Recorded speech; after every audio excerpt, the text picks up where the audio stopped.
Avant de plonger dans cette histoire incroyable, pensez à vous abonner à la chaîne et à activer la cloche.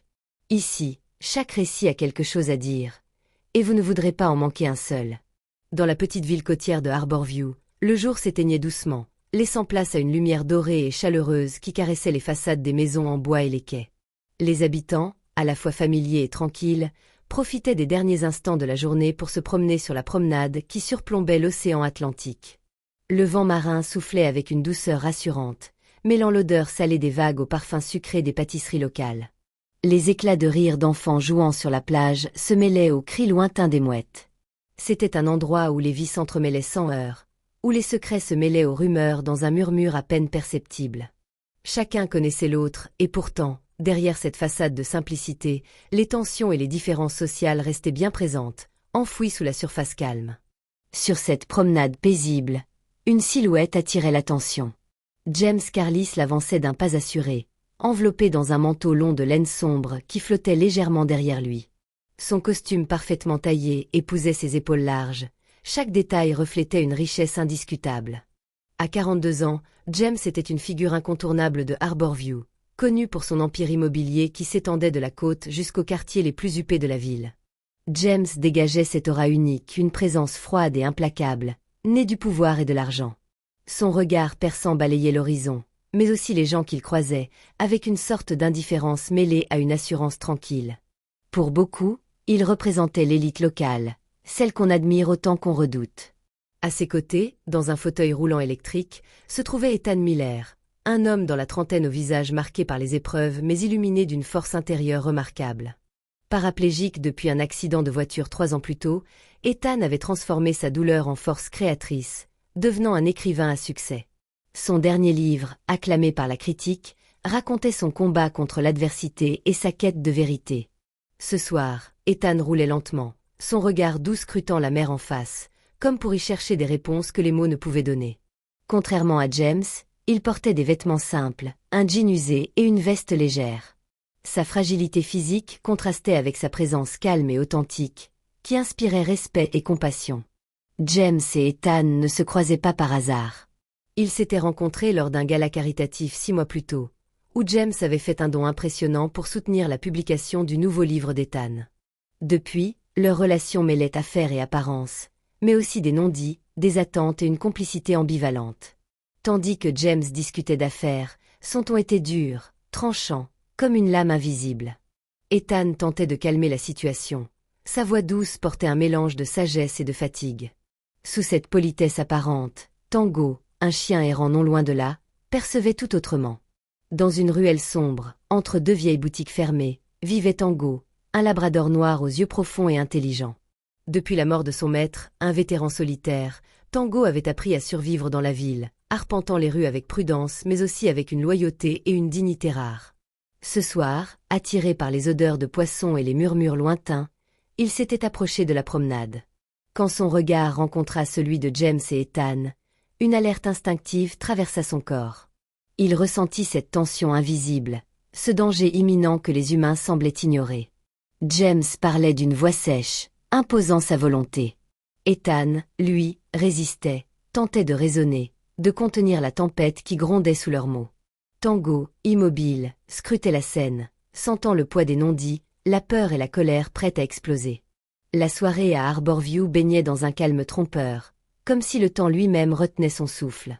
La lumière déclinante faisait scintiller les eaux sombres de l'océan, les reflets de la lune s'y mêlant doucement. James Carlisle, jusqu'ici impassible, changea soudain d'attitude.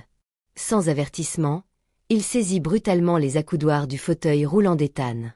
Le geste fut rapide, mécanique, comme mu par une colère froide et contenue depuis trop longtemps.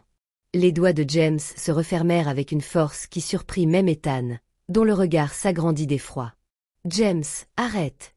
tenta-t-il de protester, mais sa voix était à peine un souffle, noyé par la surprise. Le fauteuil grinça, glissant sur le sol lisse de la promenade. Dans un mouvement sec, violent, James poussa le fauteuil vers la rambarde qui séparait la promenade de l'océan.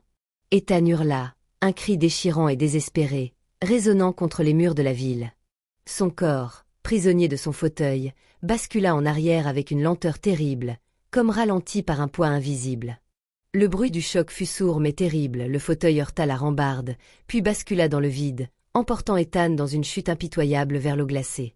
Le choc brutal de sa chute dans l'océan fit éclabousser l'eau noire. Ethan se retrouva instantanément immergé, luttant pour respirer. Son visage se crispa de panique, ses mains désespérées cherchant à s'accrocher à quelque chose. L'eau glaciale mordait sa peau, coupant son souffle, tandis que les vagues, capricieuses et violentes, tentaient de l'entraîner plus profondément. Il cria, un appel de détresse, mais le bruit du ressac étouffait ses paroles. De l'autre côté de la rambarde, James se tourna lentement. Son regard, dur et impassible, ne laissait transparaître aucun remords, aucune émotion. C'était comme si, pour lui, cet acte n'était qu'une simple formalité, une étape nécessaire dans un jeu bien plus vaste. Sans un mot, il commença à s'éloigner, son manteau flottant derrière lui dans la brise marine. Mais quelque part dans la pénombre, un autre témoin silencieux avait tout vu. Tango, le labrador noir, avait observé chaque instant avec une attention farouche. D'un bond agile, sans hésiter, le chien bondit par-dessus la rambarde. Son corps lourd fendit l'air, avant de disparaître dans l'eau glaciale dans un éclat éclaboussant. La température de l'océan n'avait aucun effet sur lui. Comme guidé par un instinct puissant, Tango nagea avec force, ses pattes battant vigoureusement l'eau froide. Ses yeux brillaient d'une détermination inébranlable. Il approcha d'Ethan qui, déjà affaibli, commençait à perdre sa force. Les dents serrées, Tango agrippa le col de la chemise trempée d'Ethan, puis tira avec une puissance surprenante. Le poids combiné du fauteuil et d'un corps humain dans l'eau ne l'arrêta pas. Tango redoubla d'efforts, sa respiration haletante sous la surface, son cœur battant à tout rompre. Peu à peu, il réussit à ramener Ethan vers la surface, le guidant vers la rambarde, là où la vie semblait encore accessible. Dans le même temps, des passants, alertés par les cris et les éclaboussures, accoururent. Certains prirent leur téléphone pour appeler les secours, tandis que d'autres, sans réfléchir, aidèrent Tango à hisser Ethan hors de l'eau, tremblant et grelottant. Les secours arrivèrent rapidement, en quelques minutes qui parurent des heures. Les ambulanciers enveloppèrent Ethan dans des couvertures chaudes, prodiguant les premiers soins alors qu'il frissonnait, souffrant d'hypothermie sévère, mais miraculeusement vivant. Pendant ce temps, la police recueillait les témoignages et visionnait les vidéos prises par des témoins. Sur ces images indiscutables et cruelles, on voyait James Carlisle le pousser Ethan dans l'océan, délibérément, sans la moindre hésitation. L'enquête débuta dès le lendemain, menée par la police locale et supervisée par le procureur de la région. Très vite, ce qui semblait être un incident isolé se transforma en un véritable imbroglio judiciaire. Les enquêteurs mirent la main sur des documents financiers dissimulés dans les bureaux de James Carlisle, documents qui révélaient des dettes importantes, accumulées sur plusieurs années, menaçant la stabilité même de son empire immobilier. Mais ce n'était pas tout. Des indices pointaient vers des pratiques frauduleuses, des détournements de fonds, et même des liens avec des sociétés écrans utilisées pour blanchir de l'argent. Mais le plus inquiétant restait ce qu'Ethan avait découvert. Quelques semaines avant l'agression, l'écrivain avait contacté un journaliste d'investigation, prêt à publier un article révélant les agissements douteux de James.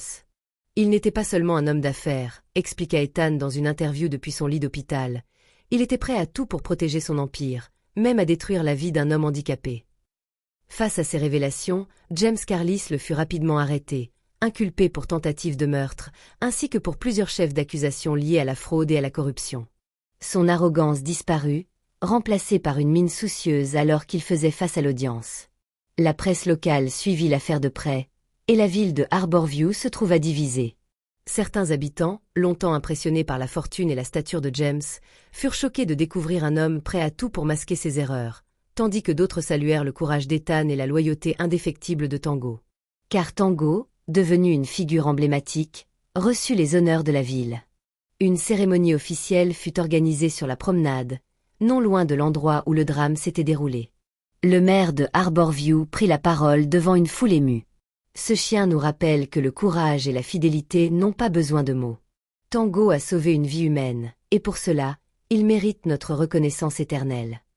On offrit à Tango une maison confortable, avec un jardin où il pouvait courir librement, des soins vétérinaires réguliers, et surtout une famille aimante prête à lui offrir une vie paisible. Mais le plus beau cadeau fut celui d'Ethan lui-même. Dès qu'il fut sorti de l'hôpital, il se rendit chez le refuge où Tango avait été placé temporairement. Leur rencontre fut silencieuse, chargé d'une émotion profonde. Tango, fidèle à son instinct, reconnut immédiatement l'homme qui l'avait sauvé. Ethan, les yeux humides, murmura. « Tu es plus qu'un chien, tu es mon ange gardien. » Depuis ce jour, Tango devint non seulement son compagnon fidèle, mais aussi une présence réconfortante et rassurante dans sa vie. Dans la maison d'Ethan, Tango dormait toujours près du fauteuil roulant, veillant silencieusement sur son ami. Leur relation devint un symbole vivant de courage, de fidélité et d'amour inconditionnel. Ethan comprit peu à peu une vérité profonde, que la richesse ou le pouvoir ne pouvaient jamais acheter. La force réside dans les liens invisibles qui unissent les êtres, qu'ils soient humains ou animaux. Ce lien, forgé dans l'épreuve, illuminait désormais chaque jour, comme une lumière douce et inébranlable, au cœur de la petite ville côtière de Harborview.